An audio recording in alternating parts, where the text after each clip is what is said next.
নমস্কার বন্ধুরা, সবরই রকমারিতে আপনাদের সবাইকে স্বাগত। বন্ধুরা, আমাদের বাড়িতে সব সময় মাছ মাংস অ্যাভেলেবেল থাকে না, কিন্তু অনেক আনাজ থাকে যা বাড়ির সদস্যরা খেতে পছন্দ করে না।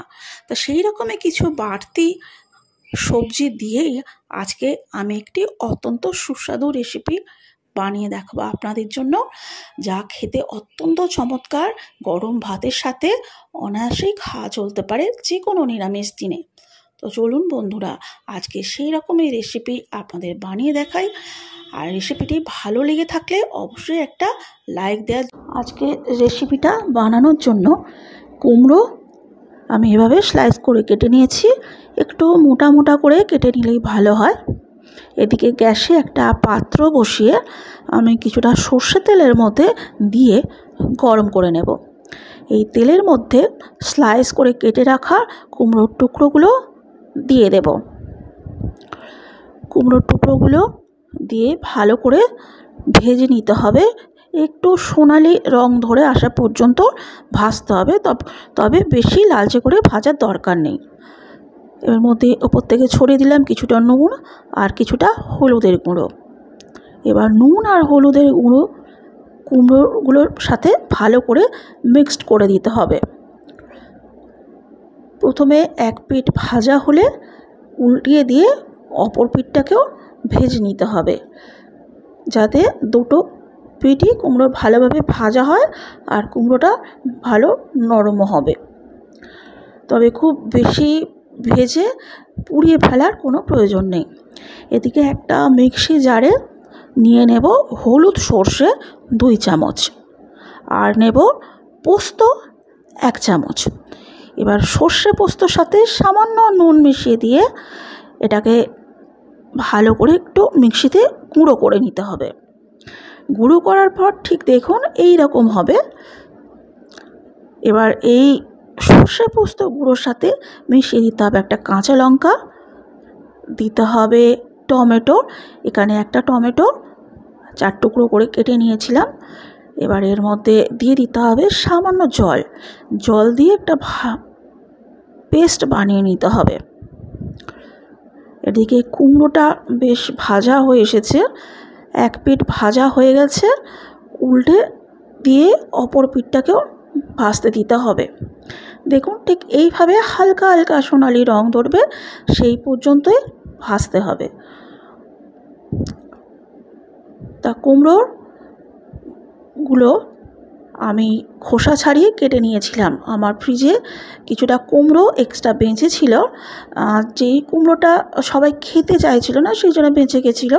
তো সেইটাকেই আমি বাজে অংশগুলো বাদ দিয়ে খোসা ছাড়িয়ে এইভাবে কেটে নিয়েছিলাম। তার সমস্ত কুমড়োটা ভাজা হয়ে গেছে, আমি একটা পাত্রে তুলে রাখলাম। এবার পাত্রে যে তেল ছিল সেই তেলের মধ্যে 2 চামচ কালো জিরে, 4টে শুকনো লঙ্কা দিয়ে একটু সামান্য কণের মতো ভেজে নেব, যতক্ষণ না ওই লঙ্কাগুলোর মধ্যে একটু লাল পোড়া পোড়া ভাব আসে। এবার এর মধ্যে দিয়ে দিলাম 1 চামচ কাশ্মীরি লঙ্কার গুঁড়ো। এই তরকাটা কোনো রান্নার মধ্যে ব্যবহার করলে একটু সুন্দর কালার আসবে। তো ভাজা হয়ে গেছে, এটাকে নামিয়ে নিয়ে একটু ঠান্ডা হতে দিলাম। এবার এদিকে গ্যাসে একটা পাত্রের মধ্যে একটা বড় বাটির 1 বাটি জল নিয়ে এর মধ্যে একটু সর্ষে তেল দিয়ে দেব। এই তেলটা দিলে কড়ায় যখন কোনো কিছু ভাপানো হবে, কড়ায় একটা কালো দাগ পড়ে যায়, সেই দাগটা আর হবে না। এবার এদিকে আমি একটা টিফিন কৌটো নিয়ে যে একটা মিক্সচার বানিয়ে রেখেছিলাম পোস্ত আর সর্ষে টমেটো কাঁচা লঙ্কা দিয়ে, সেইটা টিফিন কৌটোর মধ্যে ঢেলে দিলাম।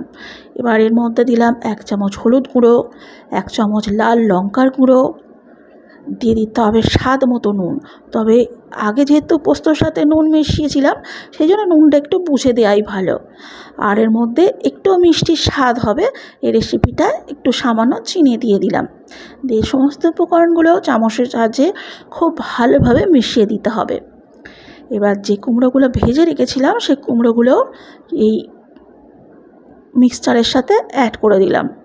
এবার খুব ভালোভাবে চামচের সাহায্যে মিশিয়ে দিতে হবে কুমড়োগুলো, যাতে দুপিঠেই এই মিক্সচারটা ভালোভাবে লাগে সেই রকমভাবে মিশিয়ে দিতে হবে। এবার আমি কড়াতে যে জলটা গরম হতে দিয়েছিলাম, জলটা প্রায় গরম হয়ে এসেছে। টিফিন কৌটোর ঢাকা দিয়ে জলের মধ্যে টিফিন কৌটোটাকে বসিয়ে 10 মিনিটের মতো ভাপাতে দিতে হবে। এবার ভাপানো হয়ে গেছে। টিফিন কৌটোটা ঠান্ডা হয়ে যেতে আমি ঢাকা খুলে দেখে নিচ্ছি যে কীরকম অবস্থা হয়েছে। তো বন্ধুরা, আপনারা অবশ্যই কিন্তু ভাপানো হয়ে গেলে টিফিন কৌটোকে ঠান্ডা করে তবেই কিন্তু ঢাকাটা খুলবেন। দেখুন কত সুন্দরভাবে তৈরি হয়ে গেছে কুমড়ো ভাপা। আর যে তরকাটা আমি বানিয়ে রেখেছিলাম সেটা এবার ওপর থেকে ঢেলে দিলাম। অনেকে এতে কাঁচা সর্ষের তেল ব্যবহার করেন, কিন্তু আমি এখানে একটা তরকা বানিয়ে দিলাম যাতে করে এটার মধ্যে লঙ্কার একটা ঝাঁঝও থাকে, সর্ষের ঝাঁঝের সাথে লঙ্কার ঝাঁঝটা মিশে একটা সুন্দর সুগন্ধ হবে আর খেতেও অনেক ভালো হবে। তো বন্ধুরা, দেখলেন কত সহজেই অল্প উপকরণ দিয়ে আপনারা একটা সুস্বাদু রেসিপি বানিয়ে ফেলতে পারলেন বাড়িতেই।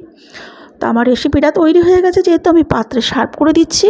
তো বন্ধুরা, আজকের রেসিপিটি ভালো হয়ে লাগলে আপনাদের অবশ্যই একটা লাইক দেবেন আর কমেন্ট করে আপনাদের মতামত জানাতে ভুলবেন না। আর নতুন বন্ধুরা, আপনাদের কাছে অনুরোধ রইল চ্যানেলটিকে সাবস্ক্রাইব করে দেওয়ার জন্য। তো আজকে এই পর্যন্তই বন্ধুরা, আবার হাজির হব নতুন ভিডিওতে নতুন রেসিপি নিয়ে। আপনারা ভালো থাকুন।